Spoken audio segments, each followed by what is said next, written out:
All right. Yeah, Derek, it's been a while. Okay. Yes. I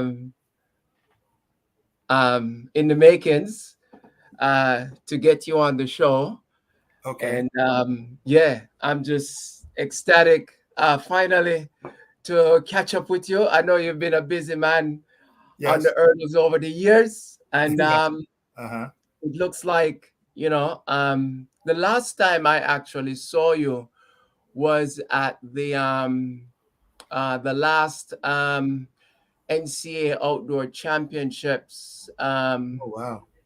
That was what, 1990, 94, 94 was it? My last NCAs was 92. Um, yeah, something like that. But then 19, yeah. I visited the 98 NCAA championships, then the 2005 Oh, okay, and yeah, 2006. Yeah. Mhm. yeah. But I know we because obviously I'm from George Mason, Right. and I know we ran with um, a few of your 4x4. Um, Right. that was a hell of a. Yeah, I respected you guys a lot. It's funny Mhm. because one of the tricky things about um, being in college, it's like when I was in Jamaica in high school. You do have some of the high school that comes from the inner city, and Right. like they're tough, and you know what I'm saying. And Yeah. then you have the high schools that kind of more come from like uptown or deep suburb. Okay. Ironically, we have seen Georgia Tech kind of like the more Uh-huh. deep suburb kind of rich kind of kids. Oh, really? So like when Yeah. we see like, oh yeah, like guys like, oh yeah, those guys can't they can't touch us. Yeah. But Yeah. Yeah. Yeah. no, we have actually learned over time, Mhm. competing with you guys. I realize shit, this is no joke. you know Right. you know Yeah. even when you look at like Derek Mills, Uh-huh. he's so short, but Yes. that guy can give you 44 in his sleep. Right. Right. Definitely. And 43 on the relay. Yeah, Mhm. and then what's his name? Conrad Nichols Oh used yeah. to surprise me, right? Uh-huh. Because he wears glasses. He looks Yeah. no, I no, they it was good. It was good um just seeing you guys compete, and Hmm. then you always knew that a few of you guys would move on and go to like um, nationals, Olympic trials, that kind of stuff. Which Right. brings me to, I guess, for our viewers around the world, Derek, there are Uh-huh. people listening in from Jamaica, New Okay. Zealand, Australia, Oh wow. Austria, um, the United Kingdom, Netherlands, and Africa. Okay. We do have a Wow. wide audience, Okay. and you might find people who, so anybody who used to run in the 90s. Hmm. I know you ran with Winthrop Graham Definitely. at the Olympics, at the Olympic level, but people, I guess, during our time in the 90s Right. must know of Derek Atkins. And Yes. yeah, it's and for viewers, Derek has an interesting story. But just to give you a quick, brief overview, Derek Atkins, the Olympic champion in the 400-meter hurdles at the 1996 Summer Olympics Games, Hmm. and a world champion at the 1995 World Championships in athletics. He Yeah. was the fastest man in the world in 94 and 96 season, and holds a personal record of 47.54 seconds. Yes. Atkins was a two-time national champion at the USA Outdoor Track and Field Championships, Yeah. representing at the time, um, I guess, Derek, you. you graduated. When did you graduate? Yeah, so I graduated in 1993 from Georgia Tech. Oh, okay. Okay. Yeah. So it's Mhm. after, I guess Mhm. it's 94. Right. You went to the US trials. That was your Yes. first US trials, correct? Yes, that was no, that was the first one that I won. Oh, My okay. first US trials was 91. I was still in college and I Okay. placed third there. So I went to the World Championships in Tokyo in 1991. Samuel Matete won those and I placed sixth. Oh, And that was okay. good for me at that time. I was just a junior in college. Oh, yeah, yeah, yeah. Right. It's like Mhm. before I got to George Mason, it's an interesting thing when I heard in 1987, I think, Abdi Bili from Somalia. It was either 87 and 89. He won the world championships while being a student at Oh George yeah. Mason University in the 1500 meters. So Okay. I could Yes. see, for you to be in college and then to be on the world stage and even to make the finals. Right. Right. It's, Mhm. but Yeah. I guess Derrick, welcome to College Rivals. This is actually our first live show.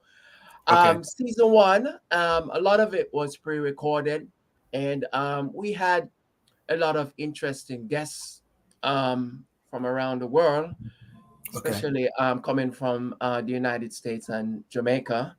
Season two, we kind of want to mix it up a bit and kind Okay. of dish it out live.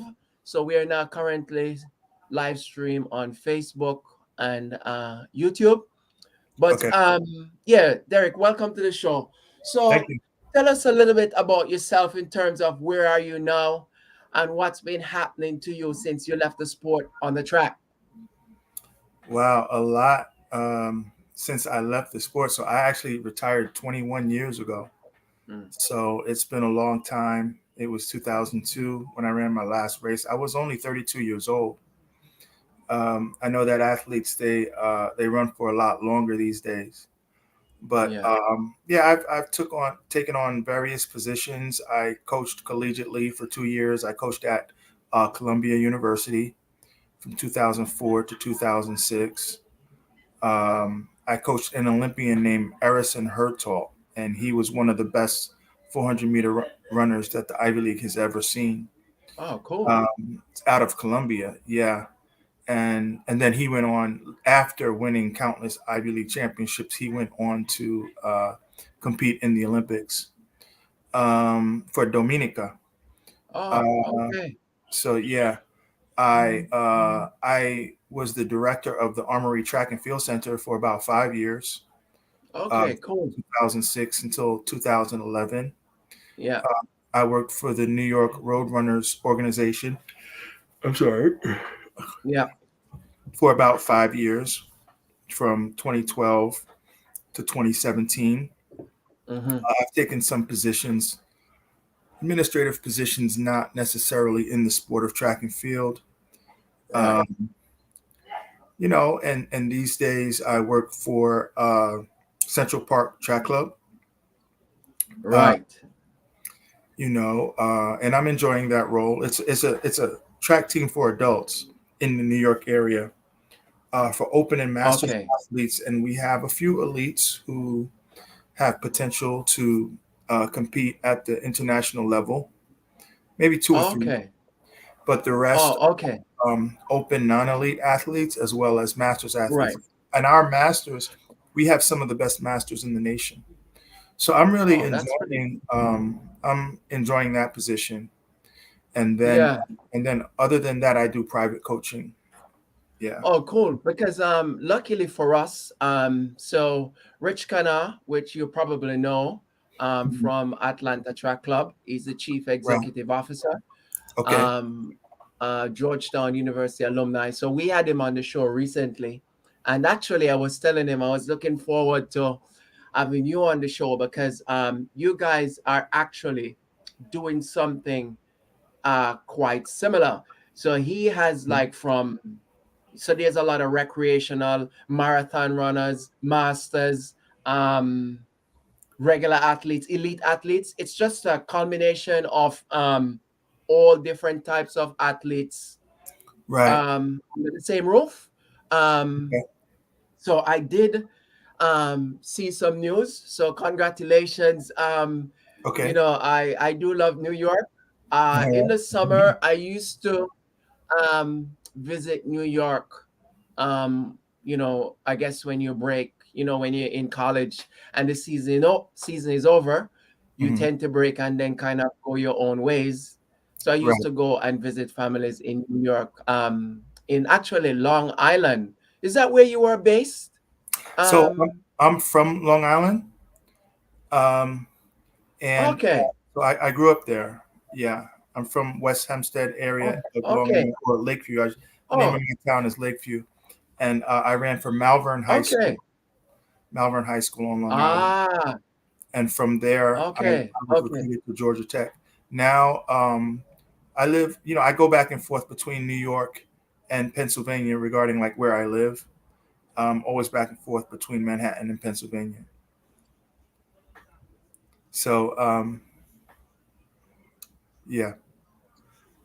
Oh, okay. Okay, cool. Yeah, I used to train at this place called Hempstead. They had this track Oh yeah. in Long Island. Is it called Mitchell Park?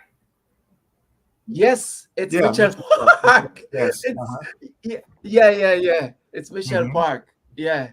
Yeah, that's a Um, very well-known so track. no, cool. But Hmm. Yeah, that was a very well-known track, especially years ago. Back when rubber yeah, tracks were rare on Long Island, everyone would go to that one. oh, okay.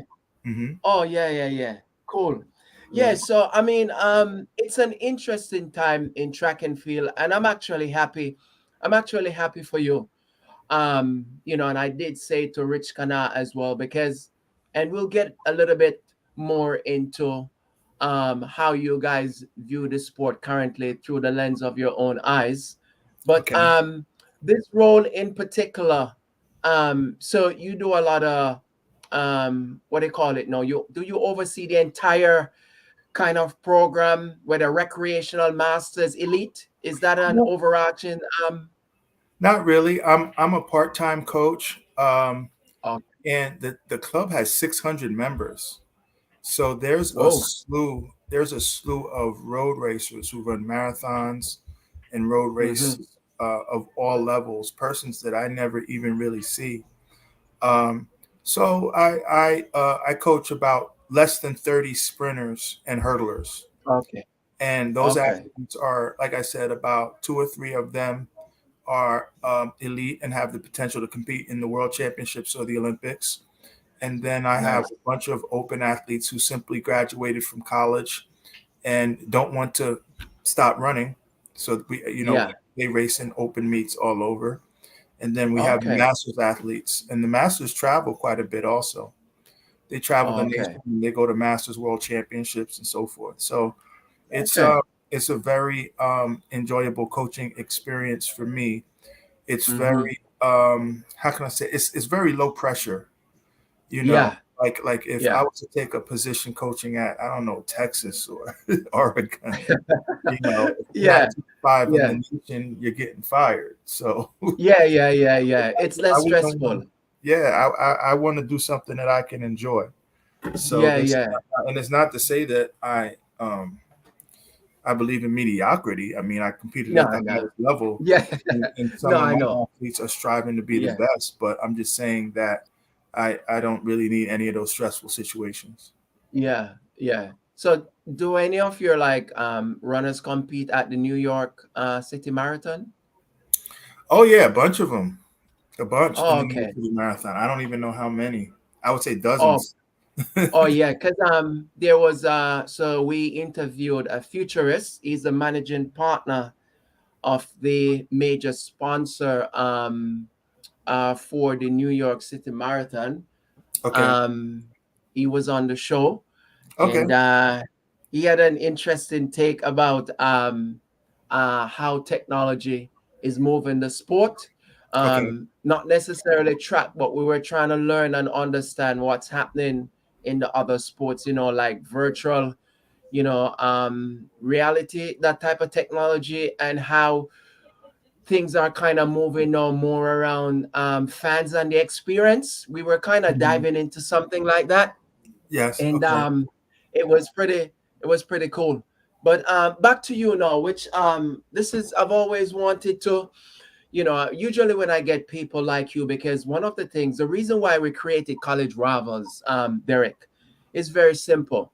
As Okay. you know, we believe that um, at college, and very few in high school, but mainly, especially in the United States, it's kind of, especially in the NCAA Division One competing and training, you kind of get a feel of, oh my goodness, it looks like I could be a pro Yes. because of the times that you're running, the level Definitely. of competition.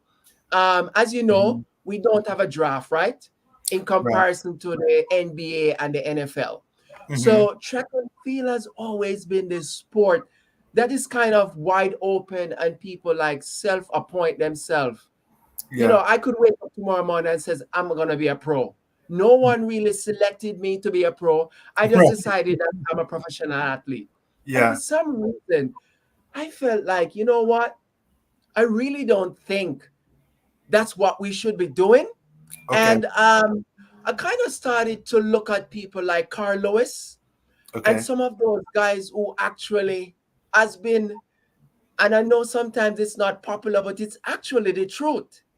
The sport need to kind of move away from a self-appointment to Okay. get into a place where, even if you go to college, imagine if you're in college Hmm. right now, and we get up tomorrow morning and breaking news, we're now going to move to more of a draft system.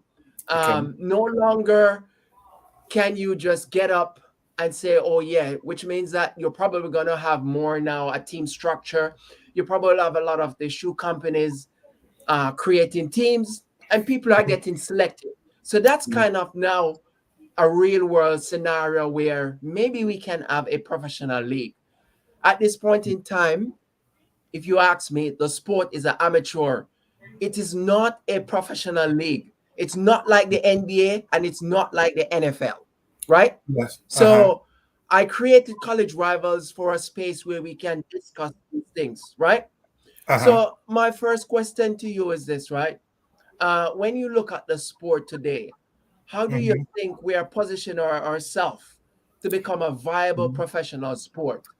Okay. I think that it would be best to not compare us to the NBA and NFL at all, but to compare us to golf and tennis, because we know that in those sports, everyone accepts those sports as being purely professional.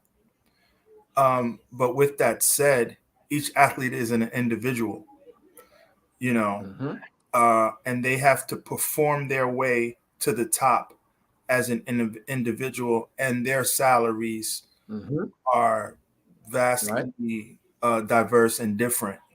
So I think it would help us Right. to study the business models of those two sports and utilize those Mm-hmm. as a measure and a guide to make track and field more professional. Correct. Study the career of Correct. Serena and Venus, because I'm Yes. sure that Serena makes more. I would guess she's made a lot more than Usain. That would be my guess. And Yes. Yes. if not to compare it to Usain, but Allison Felix or Sydney McLaughlin, how do we get to that level? Look at how much the golfers make. And no, Yeah. no Yeah. disrespect, but golf is boring. Sorry, I don't know why people But watch it, no, but you but you like, touched if on they can do it, we something. can do it. Yeah, you touched on something that we have discussed. I'm glad that you Mhm. have actually. So we are in full agreement here at College Rivals that we don't necessarily want to copy word for word what Right. happens at in the NBA and the NFL. We want Right. to use it as a guide, right? To be Yes. able to create this model. And Okay. ironically, we also in agreement with you. We like the tennis, the golf model, And we Mhm. also like F1 motorsport. Do you realize that in F1 motorsport, it is very individualistic, but they also kind of have a team. Like, you know, you have like Team Mercedes, but then um, Lewis Hamilton still has to represent himself, right? Yes. Um, Okay.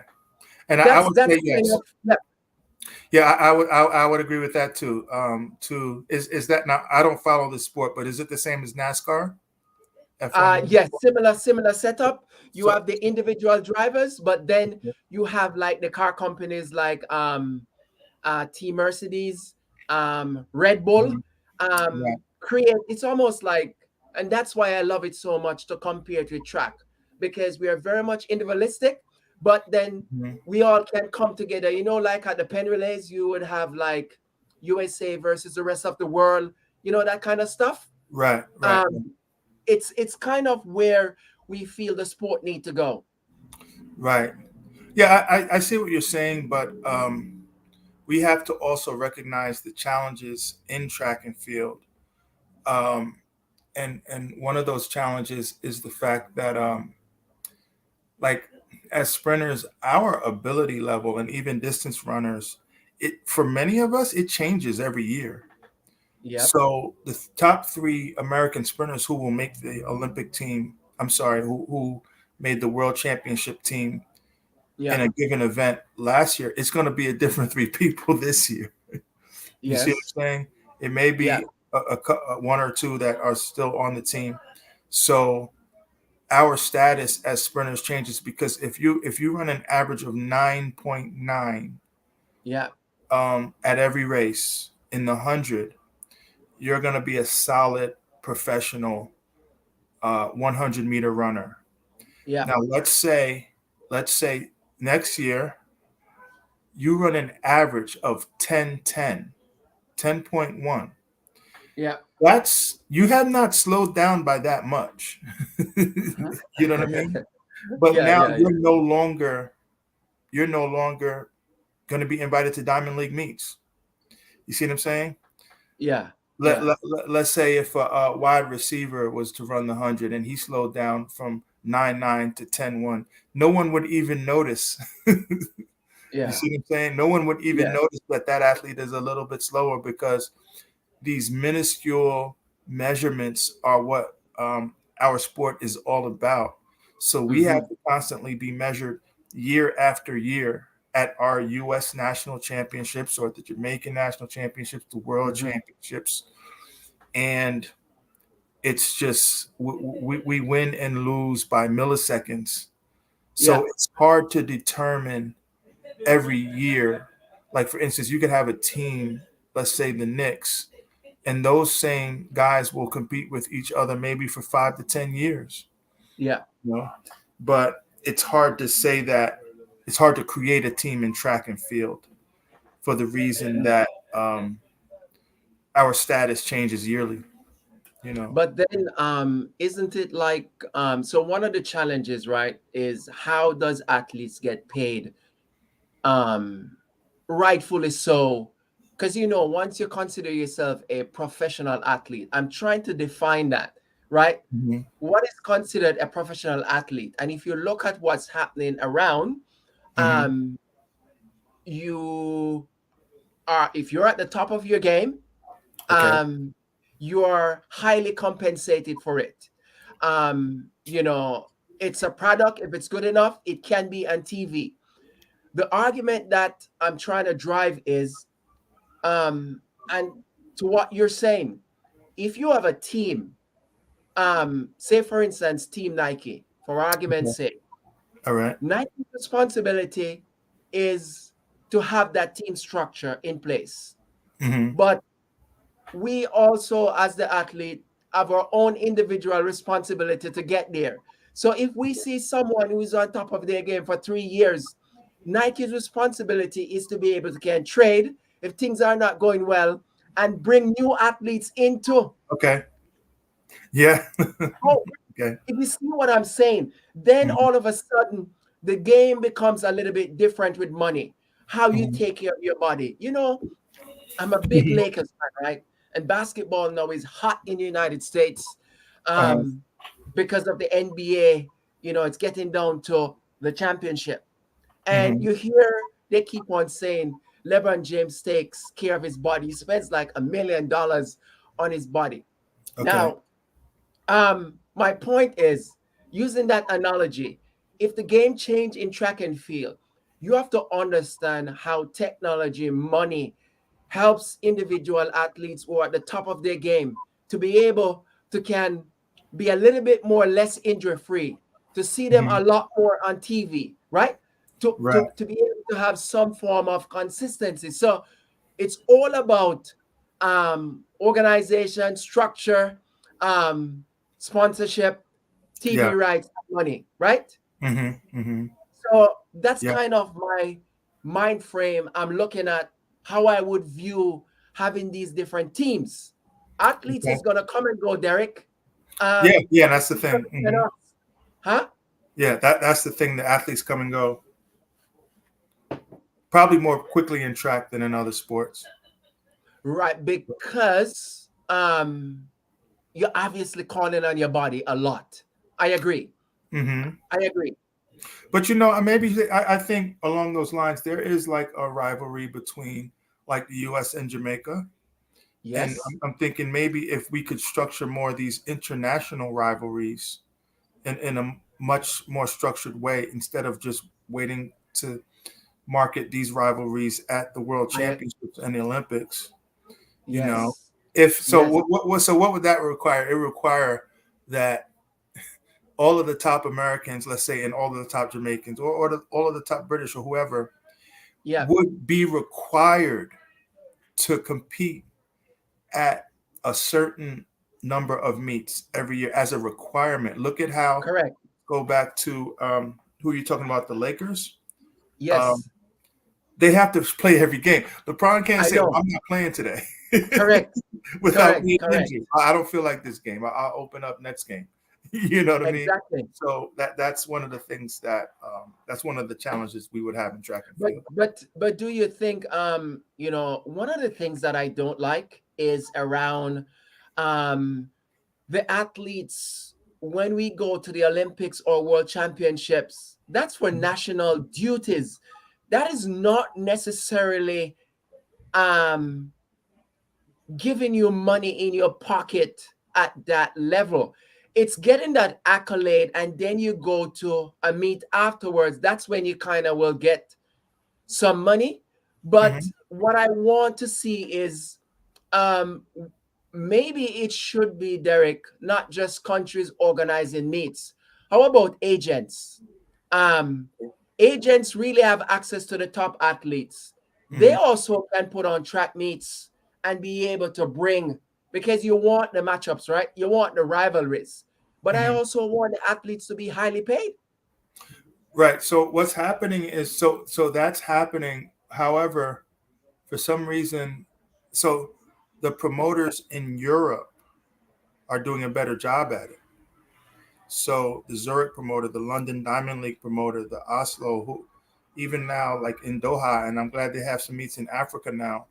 Yeah. Those are individual promoters, and some of them I don't know if they're still agents, but yeah, I mean I would imagine some of those promoters are also agents. At least back in my day, they were. Yeah. Um, who yeah, they raise the money, they get the sponsorship dollars, they raise enough money to invite the top athletes.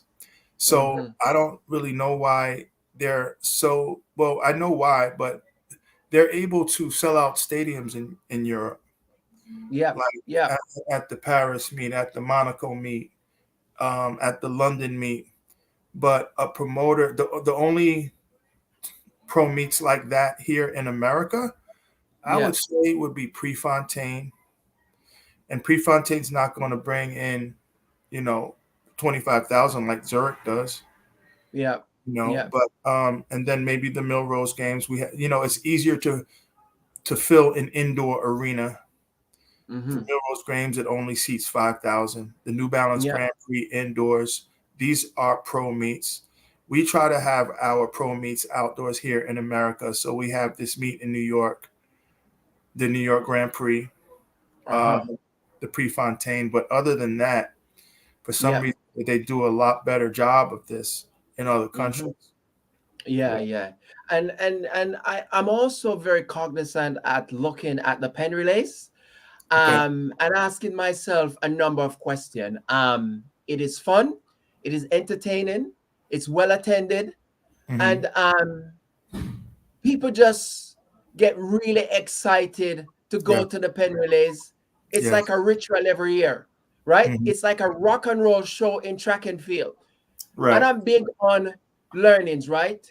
Why can't we look at some of these meets, like the Penn relays, Mm-hmm. and as meet promoters, what is it that they're not seeing or doing to be able to can have that same type of reaction? Right.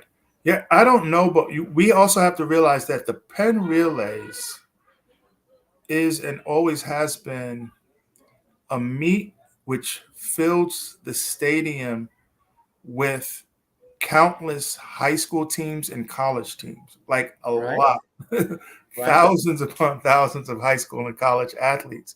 So right. if you see 50,000 in the stands, Right. and a lot of them are athletes, is they're not Well, a lot are not like real spectators. You well, see what I'm saying? well. I mean, a I would portion of them say, are, you know, huh? a portion are, but Yes, a lot are athletes. Yeah. right. There's a lot of, yeah, agree. There's a lot of, but for me, right, when I look at the Penn relays, I look at just kind of what makes it great. And Mm-hmm. to be honest with you, it always comes down to Jamaica versus the United States. And Yeah. bingo, because here we Right. go, right? Mm-hmm. My argument is very simple. I Mm-hmm. want the sport to be able to create a business model around rivalries. I Rivalries. noticed over the last maybe 2, 3 weeks now, and it's good sign. A lot of these professional Grand Prix meets are now picking out top athletes, and so you'll see from their visual or promotion, there you're seeing matchups. You Mm-hmm. know, like Mm-hmm. um, taking the best athletes and putting them together. Right. It's good. That's a good start, but we need Right. to go really further because Mm-hmm. honestly, people will not come to a meet unless they're going to be able to have fun. And what makes it fun? You got to be able to have these rivalries just like boxing. It has Yeah. to be promoted like that. And I Yeah. think track and field is in a very unique position because we do have the personalities, we do have the flair, but for Mm-hmm. some reason, we just can't get it and bring it together. Right. So what it would take, like let's say let's look at the 4x100 women of last year's World Championships, Yes. right? Where the Americans happened to beat the Jamaicans in that one. Yeah. So there should be is a meet director or like the Penn Relays promoter saying, we want those same exact teams to do a rematch. You see Yeah. what I'm saying? Here's the Exactly. challenge. Like the same exact team. Do it over and see what happens. But Yes. the challenge with that is to make that happen, the amounts that you would have to pay each athlete, that's 8 athletes. The amounts that you would have to pay those 8 athletes is enormous, to Right.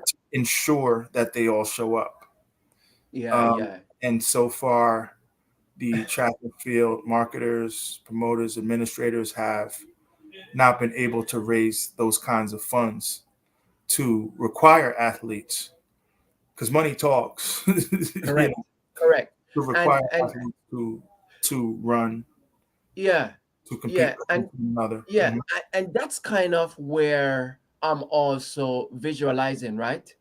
Mhm. Reimagining track and field. And that's why I touch a little bit on how you create that model, right? Mhm. Because no one is going to invest any money Mhm. into something if they know they're not gonna get any return. Right, Let's right, right. let's let's Mhm. be, you know what I'm saying? So Mhm. my argument is we do have the ingredients. It's almost like um cooking a pot of your favorite meal.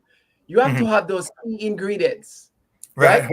Uh-huh. And then you know how to blend them together to get that final product. What's happening is the powers to be in track and field ought to step back and want to accept the fact that the athletes should not, athletes who are doing extremely well at the elite level, winning an Olympic gold medal and winning a world championship, that's just for national duties. The athletes at that level need to have Yeah. something separate where they are Mhm. highly paid, they are marketable, and that's how you can create some form of business model around this. Looks like it could sell on television. Right. Well, it's the biggest example of that would be the Diamond League. You know, The um, closest. Yeah, yeah, the yeah, Diamond League.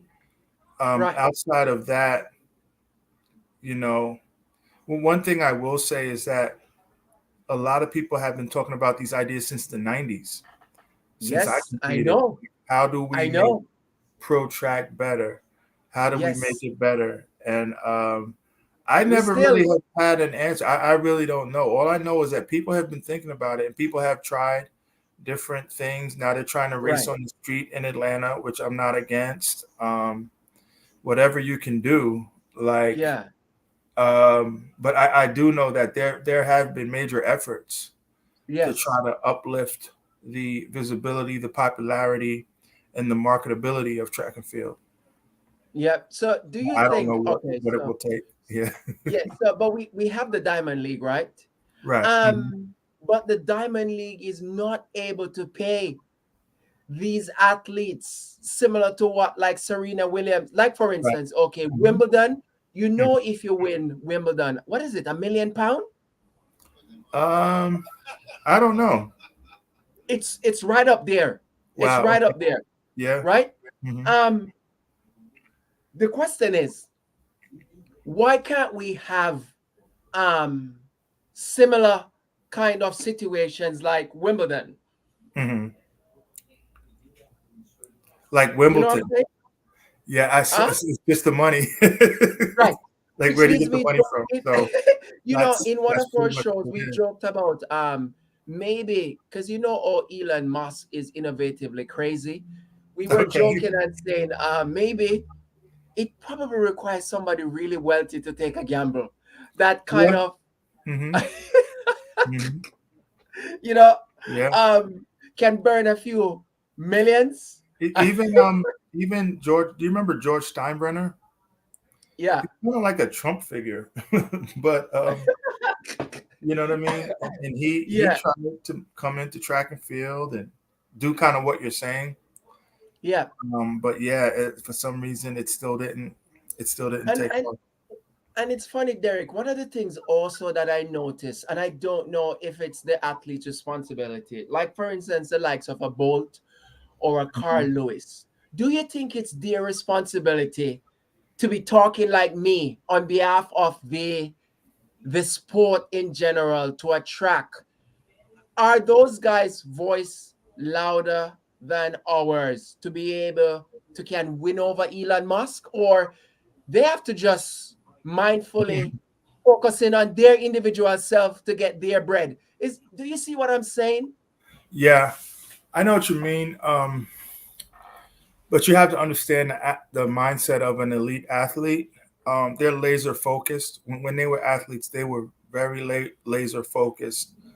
We're very laser focused as elite athletes, just on running faster, and that's it. Yeah. And also making wise business decisions. Uh, so, like, we can't.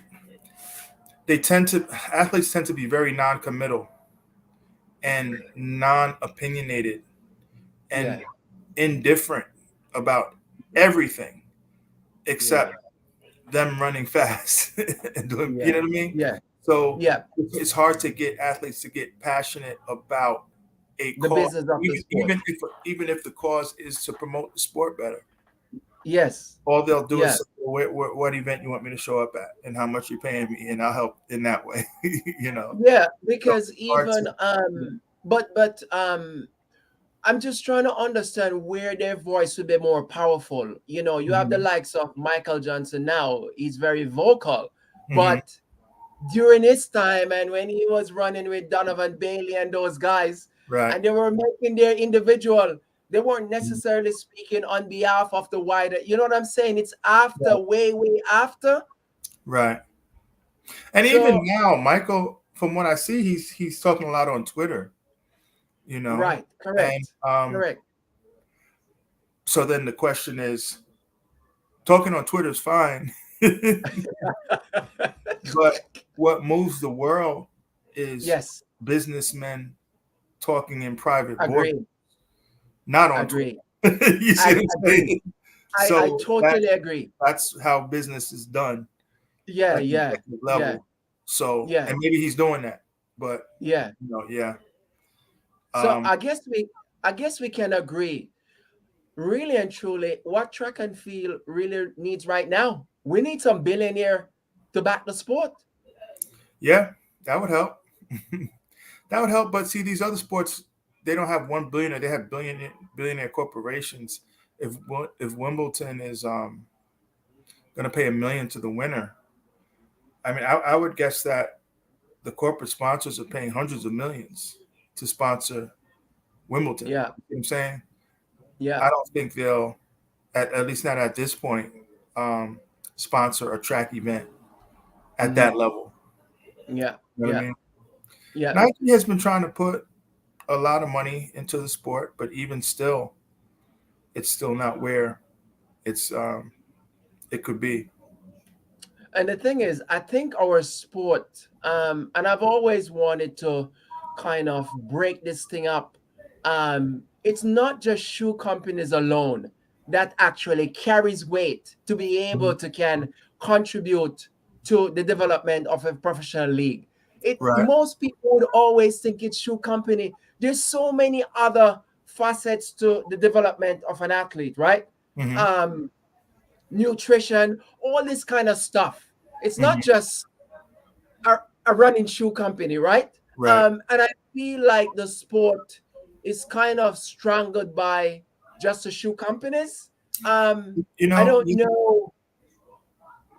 oh, I was gonna say I do remember a time when I remember Jackie Joyner Kersey ran for Toyota.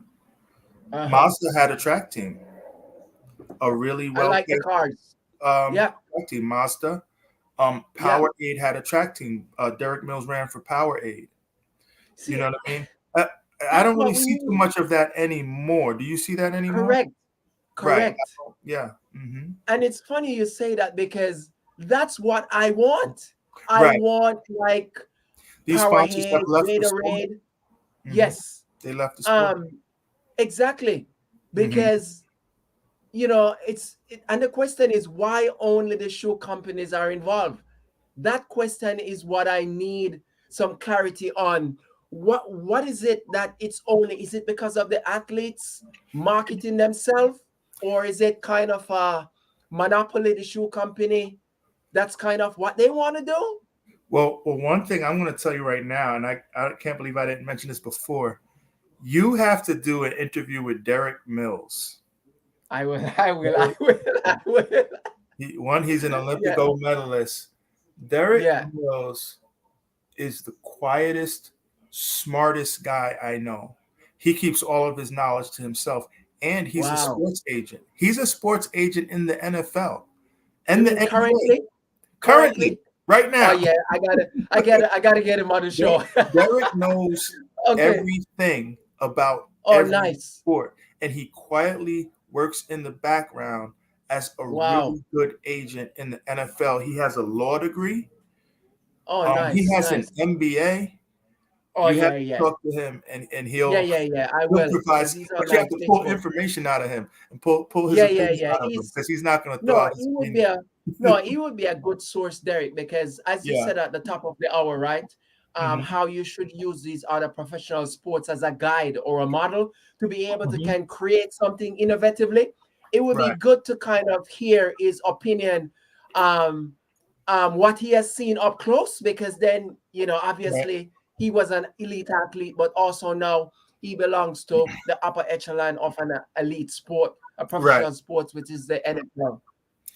Yeah, So he knows the that's really marketing. cool. He knows how the Before, marketing works. So yeah. I'll tell you. Yeah. Yes, yes. Yep. Which leads me to I want to before we go, um, could you just share a glory moment? 19 well, first of all, let's start with the World Championships. Okay. The US trials, Hmm. 1995. Walk us through going through the trials and then Hmm. going to Gothenburg, Sweden. Right. All I can say is I felt real confident. I've always been very time focused. And I knew that if I could run in the mid 47s, I have the chance of, in those days, winning a world championship Yeah, yeah, gold yeah. or an Olympic gold back then. So Yeah, I hit yeah, those time goals in 94. And then I was able to run consistently under 48 seconds um, regularly in 94. So I knew that mm-mm. I could win Wow, a world championship gold. And I knew it wasn't guaranteed wow. because Samuel Matete might have a Yeah, super great race, Stefan Diagna might have a super great race, but I knew that I could do it based on how yeah, consistently I had been running sub 48. So I was very yeah, confident. I was not surprised at all that I won the gold at the World Championships in Sweden because of my fitness level during that year.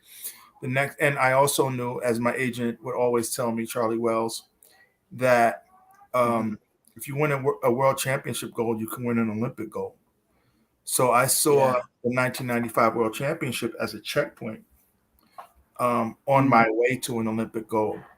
And I also felt wow, confident going into uh, the Olympics in 1996 uh-huh, because I was just in a zone. My body felt great. I knew how fast I was. With that said, yeah, I also didn't take it for granted because I also knew that Samuel Matete had run 47:10 in the past, which is a time that I wow, run. I knew that any yeah, athlete on any given day could try to go sub 47 because even Kevin Young ran sub 47 back in the 90s. it's crazy. But with that said, I knew that I had a really solid chance. So I Mm, was very much expecting to win the gold in both of those races. Now, the fact that it happened, yeah, all I can say is I have to go into the spiritual realm now. That I have to give all of the glory to God yeah, because anything could have happened. I could have tripped and hit a hurdle, or the other yeah, athletes could have just excelled, in a great yeah, way that caused me to not win. So yeah, I just believe that, especially for the Olympic gold, I won that. I believe it's one of the purposes for my life to have won that, like destiny. So I yeah, give all as much heart as I trained and so forth. It's kind of like a spiritual purpose for my life to have won that gold medal on that day. And I give mm-hmm, the glory to God. He gave me the strength to do that. yeah, Um, yeah. but yeah, so You could see that.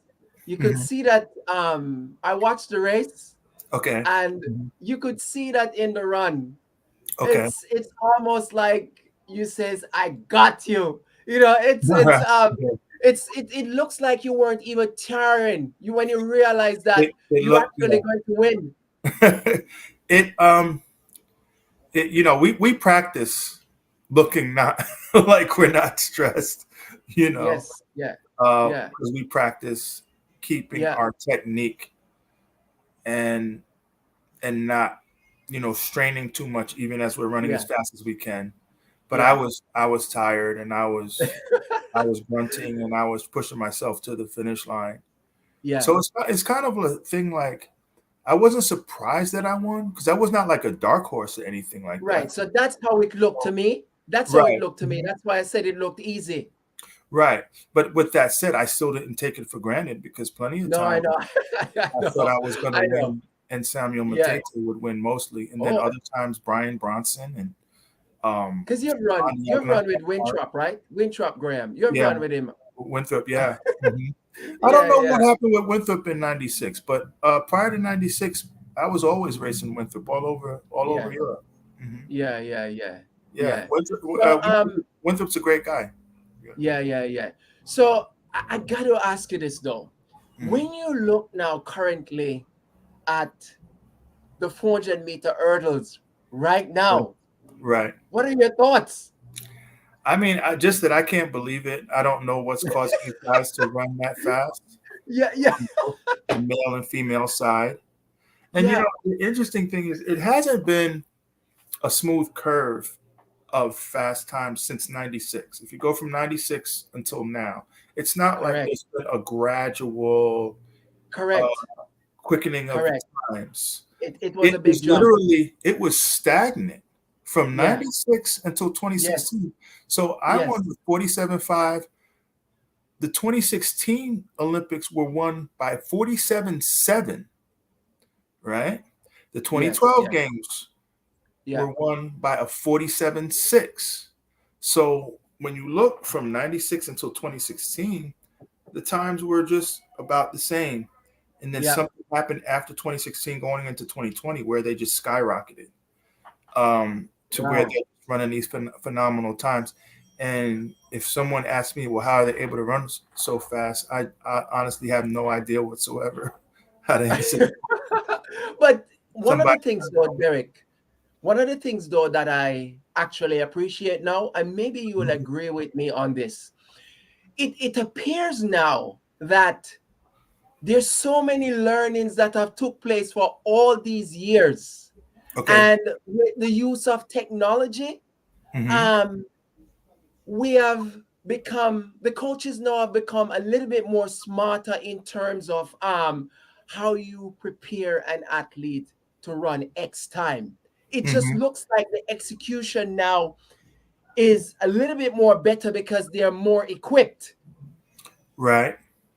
That can play a part in it. Um, but then with that said, I think that the top coaches are keeping some of their methods secret. They So are. They are. um, the question is, what specifically did Karsten Warm do to run sub 46? What did Sydney? What did Bobby have Sydney doing to have her run 50.6? You know what I mean? And It's um, incredible. yeah, coaches are coming up with different methods all the time, but these methods are not being widely used. Yeah, Because the yeah. coaches who are implementing these methods are pretty much, keeping it to themselves. Yeah, yeah. I guess you don't blame them. Yeah. But so I mean, so you mentioned War Home, and Hmm. I know you probably watched that race and was in an awe Yes. because Hmm. when Kevin broke 47, Hmm. at the time I was like, oh my goodness. Yeah. Hmm. But it was at least Incredible. 46 high because you were running 47, right? I So was it just almost looks like, yep, that was going to be the next step. right. But to Hmm. see 45? Yeah, 45 is nobody was thinking about that. We knew someone would go 46 again. We knew someone would break Kevin's record and probably go Yes. 46.5 or something like that. Yeah. But Yeah. 45 was not in anyone's mind. Like no one was like people are now saying, well, someone's gonna go 42, you know. No, no, no, no. Nobody's saying Yeah. Yeah. nobody was saying somebody's gonna go 45. No, no, no. But so when you watch these races though, do you get twitches like kind of goosebumps? Do you feel like if you had a second chance, would Mhm. you want to go back out there and do something even bigger? No, I don't desire like I don't feel like I want Yeah, to run anymore. I mean, if I had yeah, to do my life all over again, yeah, I would still run. I would go for the gold again. But yeah, like, I don't have any desire. I don't like miss it like that because it's been so long. It was 21 years since yes, I retired. Yeah, 27 years since I won that gold medal. yeah, So yeah. yeah, I'm just Okay. And I guess the good thing about it is, and it's kind of even me living in New Zealand. mhm. It's funny, because you're a mechanical engineer, right? By Right. Hmm. yeah, I'm an engineer as well, Oh, okay. and but I'm a distance runner. And one of the things that Okay. I have recently fell in love with is sprinting, Okay. because coaching sprinting, because I've discovered that it is so technical, and Yeah. I'm kind of enjoying this whole thing now, because I have this big great experiment. I'm working with my son. He's Okay. 11 years old. Okay. I'm Okay. having a lot of fun, and I almost feel like I could do something big. So Okay. it's funny how, like when we used to run, but then you can actually transition, right? You know, Hmm. like how now you are working with Central Park, and Right. you're having fun, and you are Right. actually doing all these kind of stuff. It's Hmm. actually a very good transition, right? To not get bogged down too much into, oh, I wish if I could. But Right. that transition that you have made, and Hmm. having fun within that space, is kind of what I'm doing right now. Would you agree? Okay. Oh, I mean that's great. Yeah, Yeah. yeah, Yeah. yeah, Doing doing what you want to do, contributing to the sport how you want to contribute, participating in the sport how you would like, without all yeah. of the stress and all of the pressure, and Mm, without mhm. overworking as well. Hmm. Yeah, yeah. Yeah. Do you think, as a mechanical engineer, did you use physics or the hurdles? I think it's very technical. Did you Yeah. guys go through a lot of kind of like physics or engineering principle? How many steps, like the jumps, the height? Did you actually go through all that kind of stuff? Right. Well, Edwin was a physics major at Morehouse, and he admitted Ah, that he applied some of his learning to running, you know, exactly. and he felt that the less steps that he could take around the track between hurdles, the better he would do. So he was the first one to go 13 steps all the way around. Wow. As for me, like, yeah, I mean, NBC did this big thing on me applying science to my running back in '96, and I Yeah. feel like they kind of over exaggerated. They Okay, wanted okay. wanted to make a big story about it, Yeah, yeah, but yeah. I would think in just very general terms, about science, Yeah, biomechanics, pretty much is what it yeah, is. It's yeah. biomechanics. Correct. Um, as I ran, so I would think about it a little bit, um, but Did not a you lot, coach? not Did really you a lot. coach use it though? Did you coach use it? My coach used very simple general principles. He, Ah, he didn't really use like yeah. biomechanical aspects. My Mm-hmm. coach, um, he was big. Like it had to look fluid. The motion had to look fluid. All right. You had to. Yeah, One thing he would say all the time: run quick and relax, quick as you can, and as relaxed as you can yeah. at the Efficient. same Yeah. time. Now, when you look at you know running quick, oftentimes when we run as fast as we can, we're not relaxed. We're straining, especially when Mm-hmm. you see non-track stars run fast, like football players. It kind of Yeah. like so. Yeah. The key for a track star is to be as relaxed as possible while going full speed at 100%.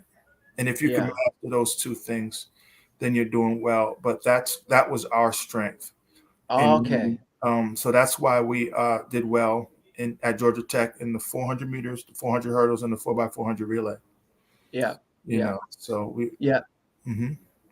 That's cool. So in terms of rivalries, because we're gonna Mhm. wrap up now, Okay. what do you think about the sport in terms of rivalries and key matchups?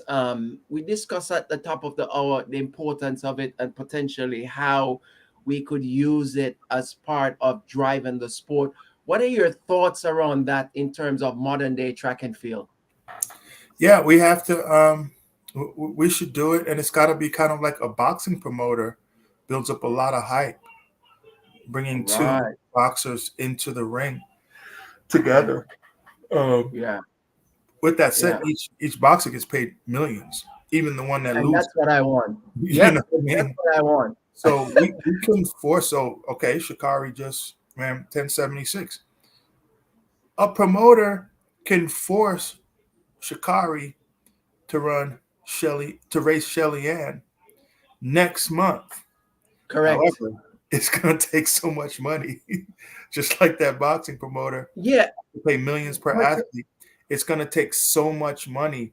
You can get those two girls to run today, but the amount of money that you have to come up with is huge.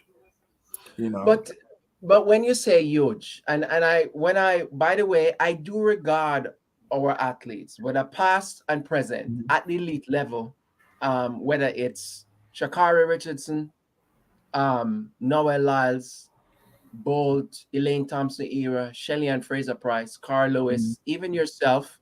Um, I want to say that for me, there's no difference between you guys and players who are playing in the NFL and the NBA, Okay. right? Understand where I'm coming from. Now, when you said it takes a lot of money. Are you Mhm. talking about like $1 million each? I think to get. Oh, I think those girls are going. Well, they're going to see each other hopefully at the World Championships. Let's say Shelly Ann Right, and Sha'Carri. right. Um, but like, let's say if we want them to meet up before the World Championships, Yep, yeah. they'll probably take about $1 million each, And I would tell you or that maybe, in modern day, or maybe half of them. I think they both show up for a race in June for a $500,000 each. I and I think. would Okay. say that's Mm-hmm. a little bit low. I would Yeah. say in modern day professional sport, Mm-hmm. especially our sport who needs some attention. Mm-hmm. And we're talking about rivalries and promotion, just like Mm-hmm. boxing. I would Right. say for the cards to be right, and imagine Mm-hmm. this race on pay-per-view, I would say it needs to be at least $1 million each. Okay. Yeah. And for me, Mm-hmm. that's not a lot of money, Derek. When you think about, Right. when you're Right. forget about LeBron James, there's so Mm-hmm. many guys in the NBA who's making gazillions, Yeah. and we're only talking about 1 million. Right. 1 million. Right. Exactly. So understand, right? The dynamics in terms of it's Mm-hmm. still not a lot of money, but Mm-hmm. in our current state, it would be a lot. It would Yeah. appear a lot because of how the sport is currently structured. Right.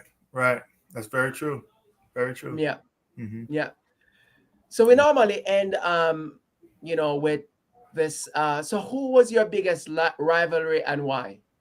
Well, I think would be Samuel Matete. Um, just because how it worked out. With that said, it wasn't an emotional rivalry. There was no tension between us off the track. You have some rivalries where the two athletes honestly don't like each other. So maybe Yeah. that, it didn't make it a great rivalry because we were very respectful to one another. Neither one of us talked trash.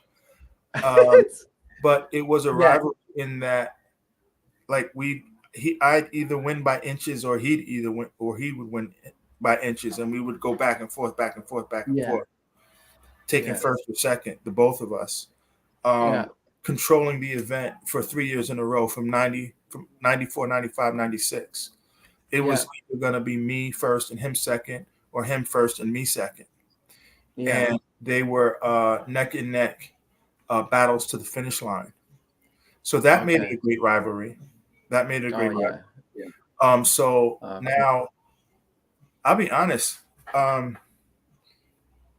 USA, the CEO of USA Track and Field, um, Uh-huh. in '97 suggested that I should talk a little more trash. See, he was thinking marketing, like when it comes to like the boxers, the promoter Mm-hmm. Mm-hmm. wants those guys to talk as much trash as possible Yeah. and to get Yeah. mean and disrespectful with it. And that's what Well, now I felt like well, I felt like I'm just not going to do that because running the you're 400 not that type hurdle, of it's person. right. It's hard enough as it is. I need Yeah. to Yeah. focus so much on getting around I that track know. I that know. I don't have time for Yeah. that. And so now I think you have a situation where like Marcel Jacobs and Fred Kerley, Curly. they're Yeah. starting to take a little bit of. I mean, not a lot. People are going like, Yeah. oh, but it's Yeah. really not that. It's like it's not really all that disrespectful. But I think Yeah. they're trying to build up a little bit of height, which But is that's fine yeah, if but that's. Maurice, ironically, Maurice Green, if you rewind the clock, he Mhm. was kind of out front, right? Maurice Oh Green yeah, he did. was kind of out front with Yeah, kind of raising the temperature a bit, isn't it? yeah, yeah. He really did. He did that. He did that. Yeah. Mm, yeah. So, But but yeah, I guess I was gonna go say ahead. you have to be yourself. If that's what you want to do, go ahead. I If think you so. want to There is be a place. Not Mhm. everybody will be able to do it, but Right, there's a place for some athletes to do it. And I guess that's why it's important to really have some type of structure in place where you hmm can have sometimes people on the external be able to push that type of rivalry or matchup in right, terms of marketing and promotion, because some athletes are introvert and yeah, there are ways of means of kind of instigating the right, promotion of some of these events. But right, right. thank you so much for joining us, Okay, Derrick. And sure. yeah, I definitely will be in touch with some of your former Yellow Jackets alumni. Derrick Okay, Mills is probably the next yeah, one on yeah. my radar. And Okay, best of luck. And thank you. thank you so much for joining the College Rivals. Okay, thank you. All right, Thank you. all Okay, right. Take it thanks. easy. All right.